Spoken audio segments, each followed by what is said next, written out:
வாழ்க வையகம், வாழ்க வையகம், வாழ்க வளமுடன். குரு வாழ்க, குருவே துணை. அருட்பேராற்றல் கருணையினால் இயற்கை யோகா மையம் இன்று உலகிற்கு அபிராமி அந்தாதியின் 33வது பாடலை சொல்லி பாடி மகிழ்கிறது. காரணம், இப்பாடலை கேட்க, படிக்க, பாராயணம் செய்ய அம்பிகையின் நினைவோடு இந்த ஆன்மா பேரான்மாவோடு கலக்கும். சுருக்கமாக எல்லோருக்கும் புரியும் வண்ணம் சொல்ல வேண்டுமென்றால், இறக்கும் தருவாயிலும் அன்னை அபிராமியின் நினைவு இருக்கும். அதனால்தான் எய்ப்பு என்னை வந்து எய்துங்கள், ஏதும் உன்னை நான் நினைக்க மாட்டேன், அப்போதைக்கு இப்போதே சொல்லி வைத்தேன், அரங்கத்தரைவனை பள்ளியானே என்று ஒரு பாடல். மரண வேதனையில் இருக்கும்போது இறைவனை நம்ம நினைக்க முடியாது. அதனால் நான் இப்பொழுதே நல்லா இருக்கும்போதே உன்னை வந்து பாடி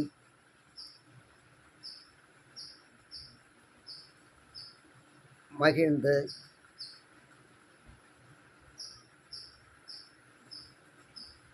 உன்னுடைய பெருமைகளையும் அருமைகளையும் சொல்லி மகிழ்ந்திருக்க பிரியப்படுகின்றேன் என்பது அந்த பாட்டின் பொருள்.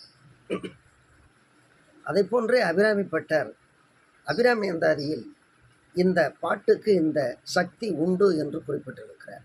பாடல்: இழைக்கும் வினை வழியே அடுங்காலன் என நடுங்க அழைக்கும் பொழுது, இழைக்கும் வினை வழியே அடுங்காலன் என நடுங்க அழைக்கும் பொழுது வந்து அஞ்சல் என்பாய், அத்தர் சித்தமெல்லாம் குழைக்கும் களபக் குவிமுலை யாமளை கோமளமே.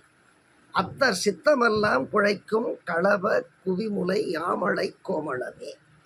உழைக்கும் பொழுதும் உன்னையே அன்னையே என்பன் ஓடி வந்தேன். இழைக்கும் வினை வழியே, இழைக்கும் வினை வழியே அடுங்காலன் என நடுங்க நடுங்க அழைக்கும் பொழுது வந்து அஞ்சல் என்பாய், அத்தர் சித்தமெல்லாம் குழைக்கும் களபக் குவிமுலை யாமளை கோமளமே. உழைக்கும் பொழுதும் உன்னையே உன்னையே அன்னையே என்பன் ஓடி வந்தே. இழைக்கும் வினை வழியே அடுங்காலம் என நடுங்க அழைக்கும் பொழுது வந்து அஞ்சல் என்பாய், அத்தர் சித்தம் எல்லாம் குழைக்கும் களபக் குவிமுலை யாமளை கோமளமே. உழைக்கும் பொழுதும் உன்னையே அன்னையே என்பன் ஓடி வந்தே.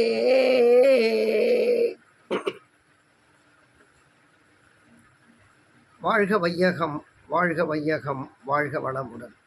அபிராமி அந்தாதியின் இந்த 33வது பாடலை படியுங்கள், கேளுங்கள், இறையருளை பெறுங்கள். உடலை விட்டு உயிர் பிரியும் தருவாயிலும் அன்னையினுடைய நினைவோடு சென்று பரமாத்மாவோடு இணையலாம், கலக்கலாம். நீ நான் என்ற வேற்றுமையற்று பழுத்த நிலையில் ஒன்றாகலாம். வாழ்க வையகம், வாழ்க வையகம், வாழ்க வளமுடன்.